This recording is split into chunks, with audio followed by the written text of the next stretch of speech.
What's up, John? Welcome to viewers and listeners to View from Above with John Buerger. I'm Garrett Lale. John is the founder of Altus Wealth Management in St. Louis. I always say, for some reason, I want to say Saint. It's San Luis Obispo, San Luis Obispo, California. See, you were just telling me though off camera that you wiggled your way out of Thanksgiving this year because San Luis Obispo is so remote that you were it's too far out of the way to get connecting flights. Why don't you just do it? Talking to your brother, why don't you just host this year? So yeah, and especially when you compare it to San Francisco, and my brother lives up in Menlo Park, which is like right next to the SFO. Yeah. So for the rest of the family flying in, it's a heck of a lot easier for them to fly into SFO from wherever they're coming from, even if it's a small town. They are, but they're coming from a small town. So yeah, I wrangled my way out of Thanksgiving hosting after 30 years of doing it. You know what? I'm happy to let somebody else take the reins. We talk a lot about strategy on the show, and that is some of the best strategic execution I've ever heard in my life. I mean, that was very well done, and I commend you for it. So as we get into a new year, a lot of the shows that we've done in the last year or so in 2025 have been kind of helping business owners quite a bit in terms of the different areas of their business. Business owners are really the core of your business. And when I think about, I was a financial advisor for 13 years. Now I consult with financial advisors and do work with financial advisors. You are a financial advisor who specializes with business owners or specializes in working with people who own businesses. But then you also are a small business consultant, which the two of you take my past and my present and your dual present. There are a couple of overarching themes that are always present there. And even outside of the financial world, there are a lot of, just consulting in general. You're following a very similar roadmap in that process. And I always kind of look at the CFP board, the 6-step process of, establish goals, gather information, evaluate the information, present the plan, monitor the plan, review the plan, and then rinse and repeat. And that's kind of the same process that any consultant, whether you're a financial advisor who's working with a small family of, mom, dad, and 2 kids, you're a financial advisor who specializes in working with business owners who have 12 employees and a couple $1 million a year in revenue and $1 million in assets, or you're a consultant who works with financial advisors to help them establish next steps for their business. It's the same process. Where are you? Where do you want to be? Mm-hmm. Give us the information we need to help you get there. So what gravitates you towards business owners, and why do you feel that that's, did you find that, did you set out to find that niche, or did that niche find you? I probably unintentionally, non-strategically set out to find that niche. I'm an entrepreneur. I'm a business owner. I've been one all my life.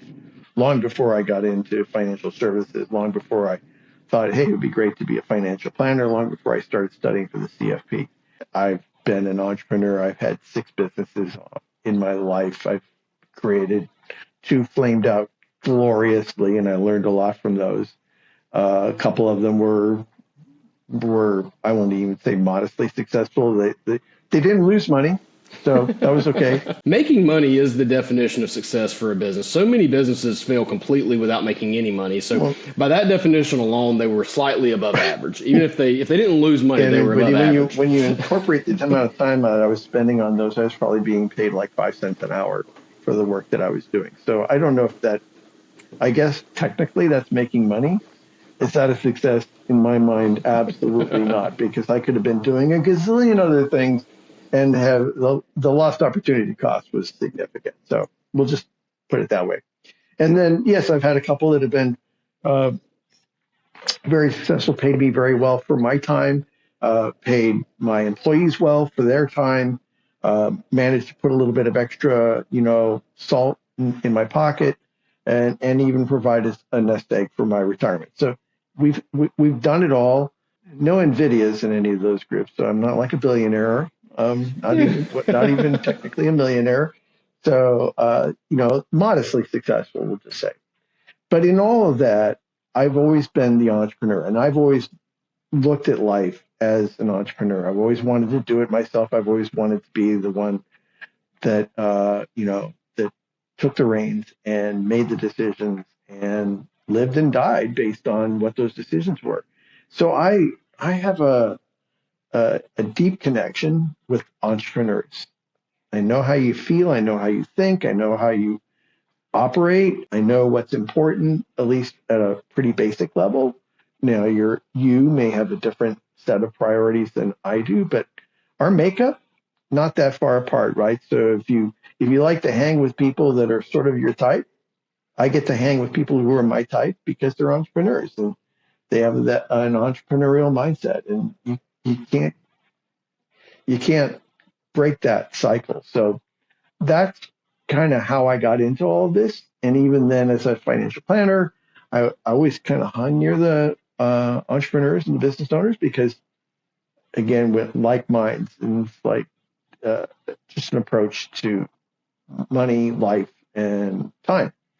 Um, but as time has progressed and as I've gotten closer, to where we are today and what I'm working on today, I just find I enjoy working with those people so much more than I enjoy uh, doing the harder stuff that has to be part of the financial planning process or the consulting, right? If everything was working great for you right now, Garrett, you wouldn't have need for an advisor. I mean, honestly, if you're doing well, you don't.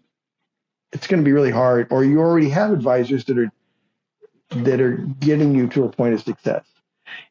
For me to be hired, kind of, for me to be hired to tell you, hey, everything you're doing is great, you don't need me.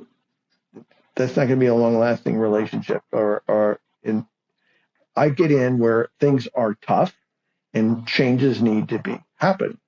And when somebody comes to you who's for lack of a better term, a W-2 wage earner, they've worked a regular job, it's financial planning, they may feel like they're motivated to do things, but the hard things in their plan that require change, it, it's so hard to get that movement, that motion, and frustrating. Whereas a business owner, they're looking at it going, yeah, I'm making $10,000 a month off my business right now for the work that I'm doing, but I know I can make more. All right. And the levers are just so much more powerful.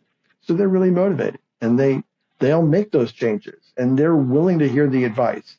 Whereas on the other side of the planning world, yeah, a lot of it's like, well, just make sure my 401k is making money or make sure my investment account's making money. And it's like, feels very transactional to me. It's not a place where I feel like I'm able to use my talents and my abilities to the best end.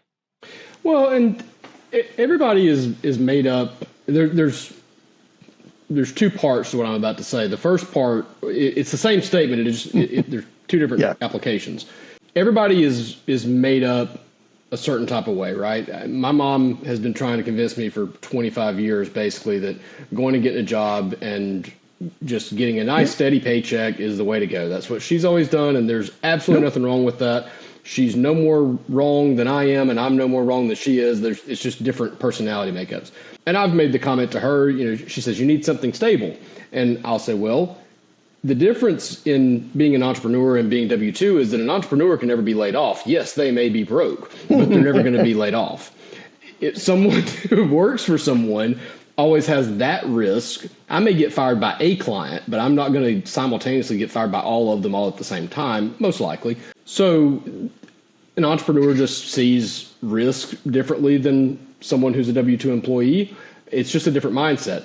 At the same time, I said there were two parts of that. When you're working with a family versus an entrepreneur, there's a different approach that they're going to take a lot of times in the way they make decisions, at the information that entrepreneurs are used to making a lot of decisions. An entrepreneur is probably going to make 30 decisions a day, whether they want to or not.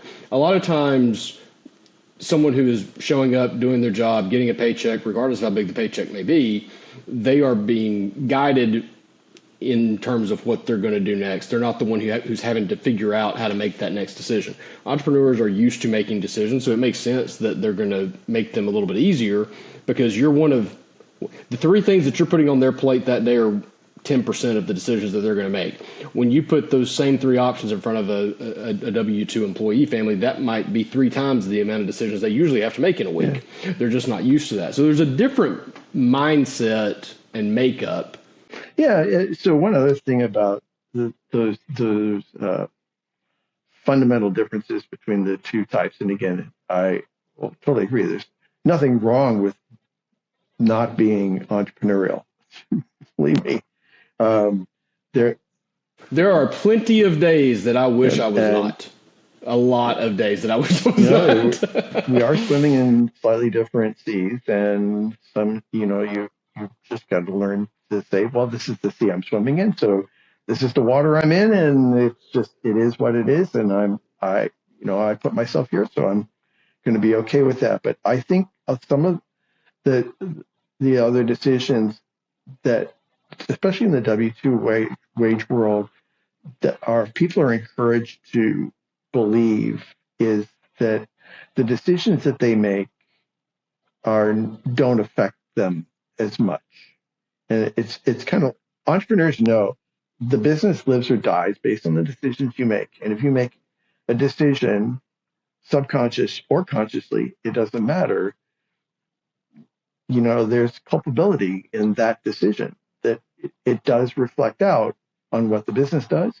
And people are entrepreneurs the same way about personal lives. It's like, I can choose to either eat that extra Thanksgiving meal and gain the extra weight or not. But ultimately I made that decision. So ultimately I'm responsible. And they're more willing, I think, in a lot of ways, to accept that reality than folks who,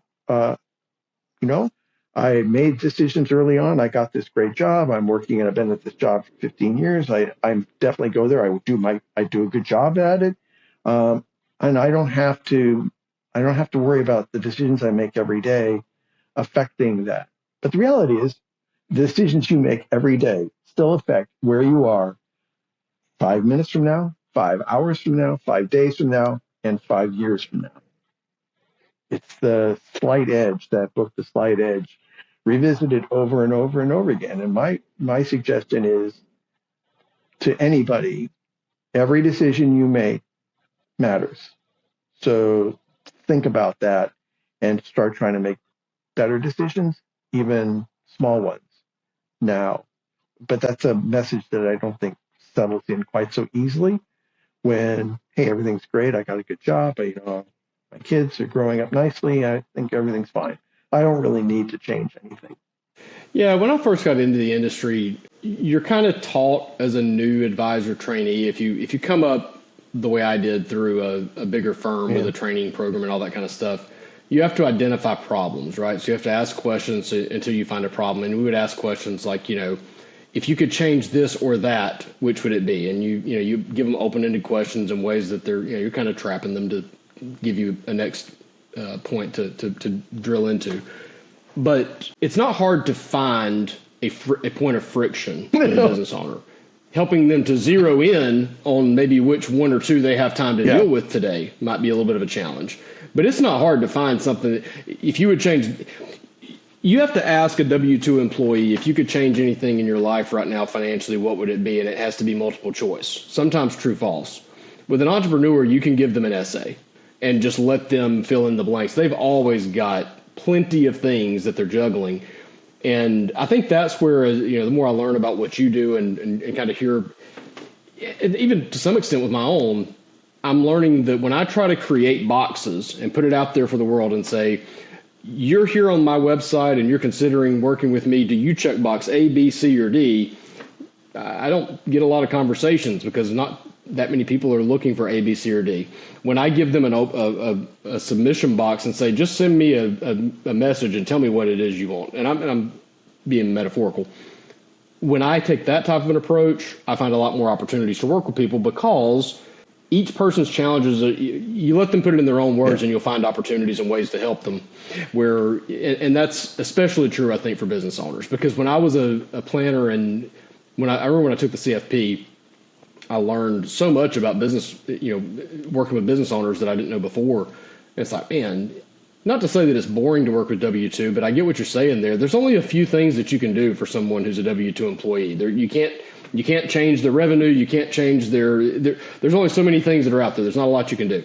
For a business owner, there are a ton of opportunities. Yeah. Well, you can change the revenue for W-2 person, but it's a lot harder, partly because that's upsetting an apple cart and they're comfortable, right? So the people who are generally speaking making decent money in the W-2 world, they're comfortable. So then it gets down to, well, you got to find a way for them to be uncomfortable so that then they want to buy your services. And if the mindset is of a W-2 person, and I believe that that is more, is the reason why they do it is because it is comfortable. And the reason why they operated their life the way they wanted to was because they didn't want to have the angst of the unknown. And I look at the unknown as an opportunity, right, to do more, to do better. They look at it as, hey, it's safe. I got this and I don't have to worry about losing it, right? So it's a different mindset. And so if that's your mindset, and a lot of W-2 are much less embracing of the idea to look for new opportunities, because the ones they have are good and they're in a good spot. So you're just asking them to do something that's more outside of their not saying for all of them. Absolutely, there are some people who are always still willing to embrace new ideas and opportunities, but in general, that seems to be more, certainly the entrepreneur is certainly more willing to go, hey, I get it. I'm here where I'm at, and I want to know what other levers I can pull and what other options can I give myself that potentially could do more, because that's just how we're wired. Anyway, so the things that I've learned in all that is that I like working with the business owners. I think they're more motivated. We certainly have there are more things I can pull out of the tool chest and play with, which keeps my poor ADD mind engaged. And so that has been the transition of my business and in my practice, especially over the last 3 or 4 years. Is I've added several business coaching clients who happen to need maybe even some financial planning and analysis of their business. So that's that fractional CFO work. John, as always, appreciate it. If for anyone listening or watching the podcast, if you would like to reach out to John, you can visit altuswealth.com and schedule a time to chat with him when you have a moment available to you. John, appreciate your time as always. We'll talk to you soon. You bet. Absolutely. Have a good one. You too.